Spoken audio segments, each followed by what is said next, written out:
The PS5 Slim is one of those consoles that everybody wanted, at least the PS5 when it first came out, but because of the pandemic we have some problem. Now I'm going to see if it's actually worth buying one at the end of 2025, so stay tuned because I don't think it is. Now, I'll say the most reason why people are buying consoles is because they're easy to use. You take a controller, you press a button and it will just turn on and you can play your games. Now, the PlayStation 5 did have some popularity, especially with their new exclusive games like Spider-Man, God of War and stuff like this. PS2, I think, is still one of the best selling console all over, if not actually the best selling console. But PS5, I don't know what to say. The jump from PS4 to PS5 wasn't the best, at least in my opinion. A lot of people were excited, but it wasn't the best. But in 2025, if you think about consoles, you will think about PlayStation and Xbox. That's what people think about consoles. But I don't really see right now the reason of choosing a console. And especially PlayStation, they barely have, any deals on their own games, and now especially that they're bringing their own games back to the PC. In the beginning they did it, they completely removed it, and now they're back and putting every single game that they have on the PC, which makes a little bit the idea of buying a console is kinda, hit and miss. The second reason why I think the console is not the best one to buy at the moment is pricing. Now, pricing on a console, they can go 500, 600, 700 depending on the storage and stuff like this, which if you ask me is kind of ridiculous thinking about it, that the reason of the console is that it's easy to use, but it's also affordable. So most of the people can, play their games.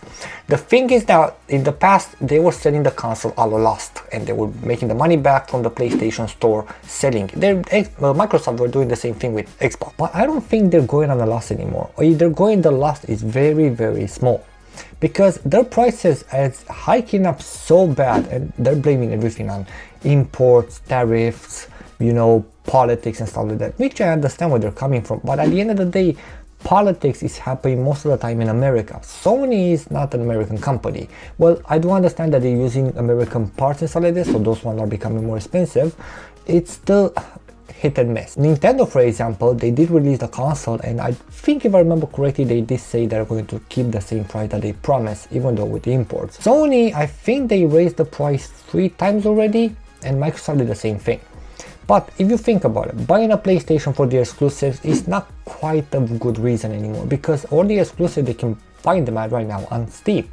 And especially with the new Steam machine coming out, that will be a console experience on a computer, on a PC, which it will make it even harder to recommend the PS5.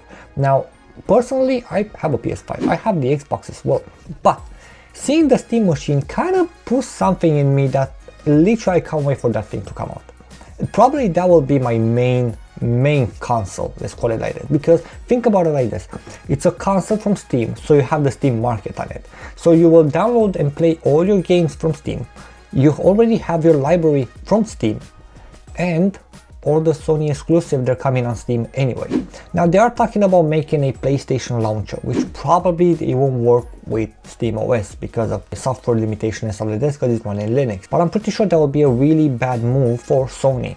They want as many people as possible to purchase their games, so I think they will have a Steam as well. If they don't have a Steam, pretty sure Proton will work, and people, the community will find a way to make the PlayStation Store work with Proton, how we always do. So at the end of the day, PlayStation 5, it is a console that everybody wanted in 2020. But in 2025, I don't see the point of buying one. I'd rather buy a handheld PC or a Steam Deck and play on the go, and when I want a big screen, I'll just connect it to the big screen. Yes, I understand that the PS5 is more powerful than the Steam Deck, but at the same time, I can play all the games. And on Steam, for example, you can still find good offers from time to time, or you can just buy a key and unlock that game even cheaper. But before you continue, if you do like this video, please don't forget to like and subscribe. It really helps me out. This will tell YouTube that the video is good, so it will push it to other people. And yeah, let's go back to the video. While on PlayStation, you can't do that anymore. On Steam, for example, I have a brother which is in a different country. I can purchase him a game, or he can purchase me a game to make it as a gift. On PlayStation, you can't do that because we're not in the same country. They're not taking consideration because people are living in different countries. PlayStation 5, even though it's a good console, don't get me wrong, I do enjoy it, especially the controller. I really love that, the haptics and stuff like this. I rather have a gaming PC because I can play more games. I have access to a library full of games, old games, old school games that you can still play on a PC. You can play on a PS5. You have to have a PS4 or PS3 depending on the generation that it was. PS5 for me is kind of losing its point, because imagine this: if the Steam machine is coming out at $700 right?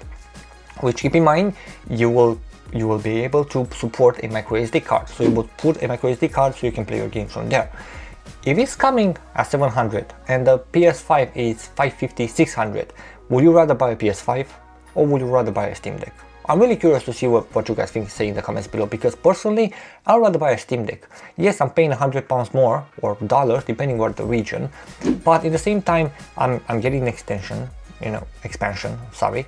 with a micro SD card. You can they easily said that you can change the storage all by yourself. So, you just unscrew, put a new storage, screw it back, and that's it. You have 2 terabytes, 4 terabytes, depending on what size you want. It's going to be, on a long term, way cheaper than a PS5. And especially with the games, when you're buying a game for Steam and you're buying a game for PlayStation, there's a big difference in prices. Personally, I would prefer a Steam Deck. I don't think the PS5 is worth buying anymore. It's like Xbox. Xbox, it's a good console, but I rather, if I have to choose, I'll buy a PS5, because then I can play Xbox Game Pass on cloud or stuff like this, or on my computer anyway. So there's no point of having an Xbox console, and soon enough there won't be a point of having a PlayStation console, at least in my opinion. Something like the Steam machine, it will probably revolutionize it, because again, in my opinion, having a computer, which is a console, for me it's a must. But yeah, let me know what you guys think in the comments below. Let me know if you're going to buy the Steam machine. Let me know if you're still going to purchase a PS5. Why would you prefer a PS5 or an Xbox, whatever you choose? And just let me know why would you prefer those ones. Personally, I prefer the Steam machine. But yeah, I'll see you guys in the next one.